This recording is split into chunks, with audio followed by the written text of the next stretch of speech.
Throughout history, many of the world's prisons were known as places of violence, sickness, inhumanity, and death.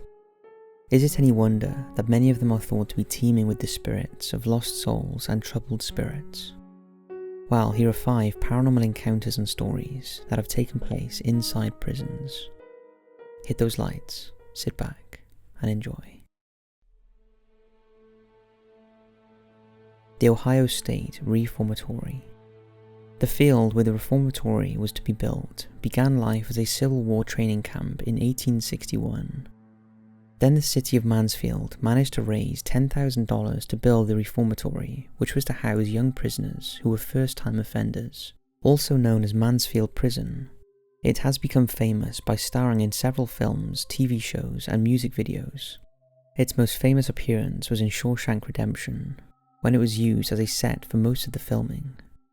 It was closed as a prison in 1990, but is now a tourist attraction and open to the public. The East Cell block stands 6 tiers high, making it the biggest freestanding steel cell block in the world. Here, in the freezing cold winters, some inmates on the 6th floor actually froze to death, and in the summers, some died from heat stroke, many hugging their toilet bowls in an attempt to stay cool. In November of 1950, Helen, the wife of the then warden, Gladkey, was reaching for her jewellery box when she accidentally discharged a handgun and shot herself. She died of pneumonia 3 days later. Many visitors and employees have been startled by a cold rush of air that has surprised them and a heady smell of roses as they enter Helen's pink bathroom in the administration wing. Later, with an ever-growing prison population, the authorities had no choice but to send hardened criminals to the prison. The guards now turned to harsh punishments. They used the butterfly, a brutal form of electric torture, a sweat box for black and Hispanic prisoners, and the hole, a cell for solitary confinement. Guidelines stated that no one should be left for longer than 5 hours in this windowless, damp, dark cell. But inmates have reported that many prisoners were left there for up to 30 days at a time, causing some to go mad and others to commit suicide. One prisoner who could not stand to continue his 15-year sentence was James Lockhart, who stole turpentine from the prison workshop, went back to his cell, doused himself with the liquid, and then set himself on fire. As the guards dragged him along the infirmary, chunks of his body peeled off. As if the punishments were not enough, there was always the constant threat of violence from other inmates.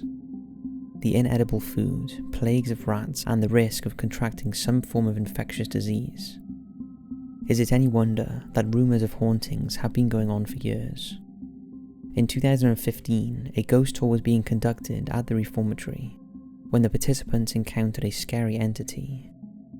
The chair room is a small windowless room that has seen lots of unexplained activity over the years.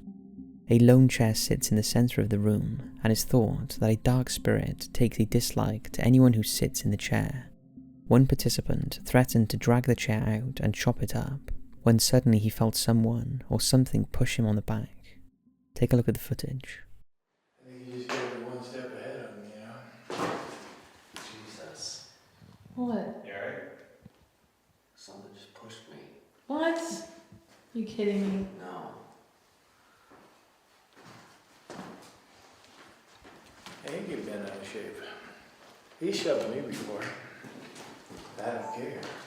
It just felt like someone just going like that. I said push the chair, not him. Holy cow. It feels like my back's burning.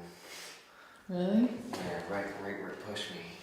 That's what happened to Goldberg's wife. You know, if you heard me tell that story, but she had 4 scratch marks down her back. You're kidding me. Somebody raked her nails down her back. Yeah, check your scratch. Yeah, let me see your back right now. Yeah, it feels like it's burning. Alright, let me see. Oh my god! Are you f***ing kidding me? You're kidding. Oh, we are not.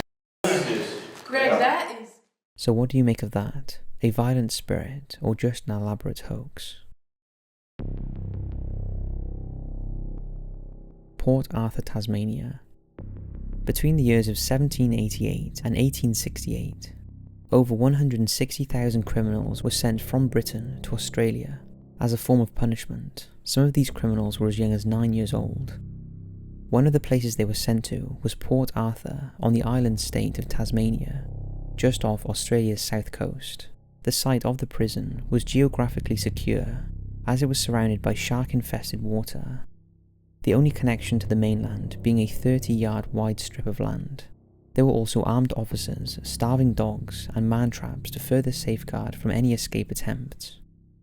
Port Arthur had the strictest security methods in the British penal system, because it was where the toughest convicted criminals were sent. But the prisoners were not always tortured or subjected to physical punishments, because it was thought that that sort of treatment only made the criminals more difficult to manage. Instead, psychological punishments were used, such as restricting of food. Larger servings and luxury items such as tea and tobacco were given as a reward for good behaviour, while just minimum portions of bread and water were given as a punishment. Other punishment included housing prisoners in a separate building, placing them in isolated masks, and forcing them to stay silent. Unfortunately, many of these convicts developed mental health problems, so an asylum was built right next to the prison. One visitor tells of an unnerving story of her visit to Port Arthur, which is now a World Heritage Site. She was accompanied by a 7-year-old son, and he ran about the gardens and buildings quite happily. But as they reached the house that was once the parsonage, his mood changed dramatically. He began to become upset and started to cry, clenching his fists in anger, and repeating, "I'm just angry," over and over again. The tour continued, but as the separate prison building was reached, the boy began to walk around in circles and disturbingly began to growl. His mother picked him up and tried to calm him with a hug, but he screamed, "I'm trying to keep the mad out." Spooked, the couple decided to leave. As soon as the family stepped outside of the visitor centre, the boy let out a huge sigh of relief, smiled, and turned to his mother and said, "I feel fine now. All of the mad has gone away." He had been pacing on the spot of an inhumane solitary punishment cell, where the most wicked of inmates had been kept. In 1996, 28-year-old Martin Byrant went on a killing spree at the site using semi-automatic shotguns and rifles. He murdered 35 people and wounded another 23. He was captured by Special Ops and is detained in Risdon Prison's psychiatric unit.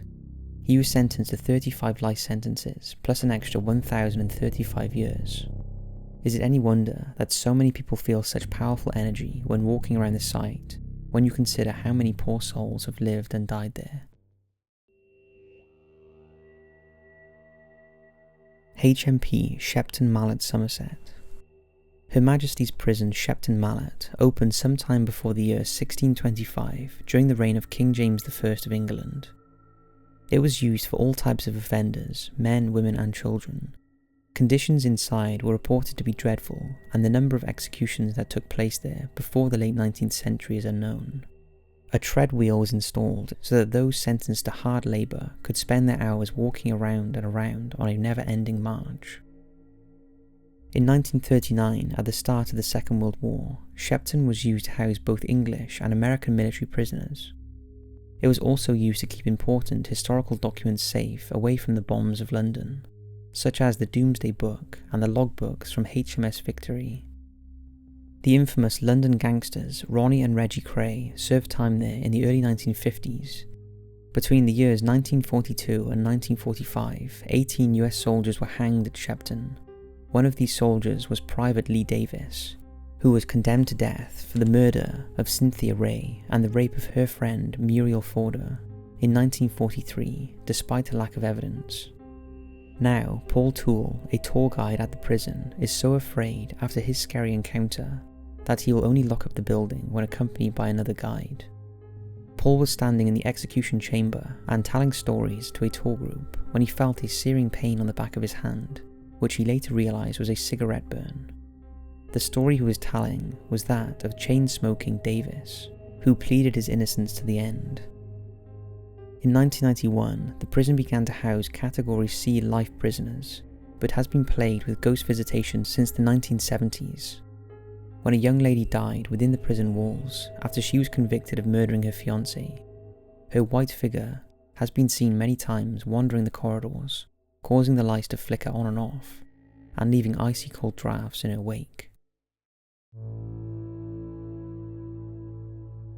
Andersonville Prison in Georgia. Camp Sumter was also known as Andersonville Prison. The prison was made in early 1864 to house Union POWs during the last 14 months of the American Civil War. The prison site was controlled by Captain Henry Wirz of the Confederate Army. He was tried and executed for war crimes after the war had ended.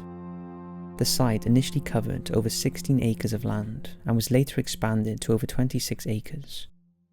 But even this was not enough, as there were 4 times as many prisoners there than the site could hold. The perimeter of the camp was surrounded by a 15-foot stockade. The conditions were appalling and unsanitary, with no adequate water supply and insufficient food rations.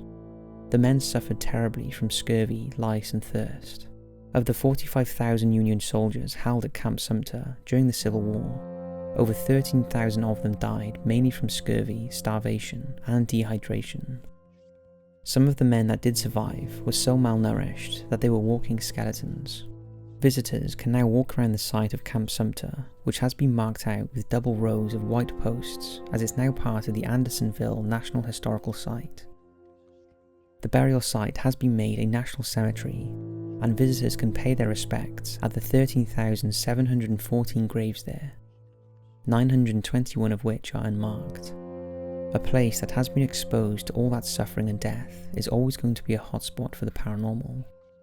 Much of this activity is sensory, and it's not unusual for visitors to hear the echoes of gunfire during the night, as well as the sad whimpering of dying men and the loud cries of shock and horror. Some experience a stench that is overwhelmingly foul and suffer mentally from feelings of fear and terror. A sinister fog has also been reported coming down and enveloping the prison site, and the shapes of soldiers can be distinctively seen walking aimlessly around in the mist. One set of ghost hunters spent a particularly active night at the prison site. It began when the batteries drained out of all of their equipment. Then they heard the voices of a large group of men talking, but no one was there. Suddenly a voice shouted, "Who goes there?" at them from the darkness. Sure enough, the fog descended, and through the mist they were able to make out a campfire and saw the shadow figures of men moving around in the dark. One of the main investigators awoke back at his hotel room and was startled to see a Confederate soldier standing in the corner of his room staring at him. The soldier then turned and disappeared through the closed room door.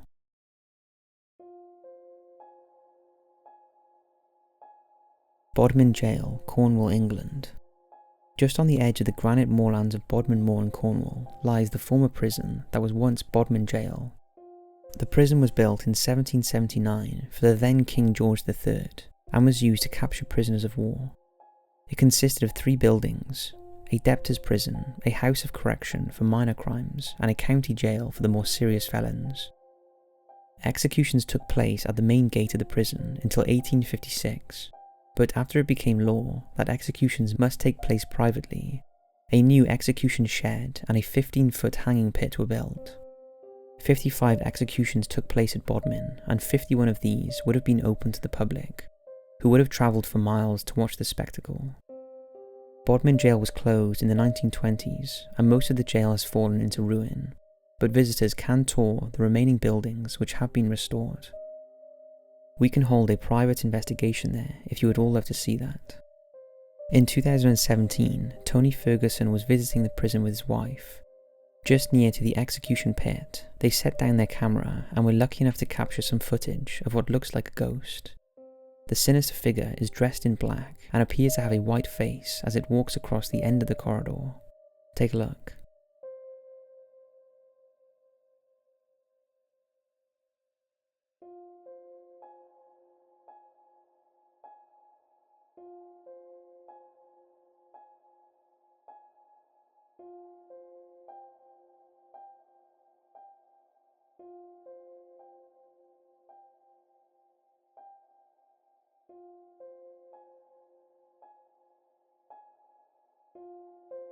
Could this be a real ghost captured on camera, or just a good hoax? Let us know what you think in the comments below, and again, let us know if you'd like us to take a trip to Bodmin Jail and conduct our own investigation. Thanks for watching, and as always, we'll see you in the next video.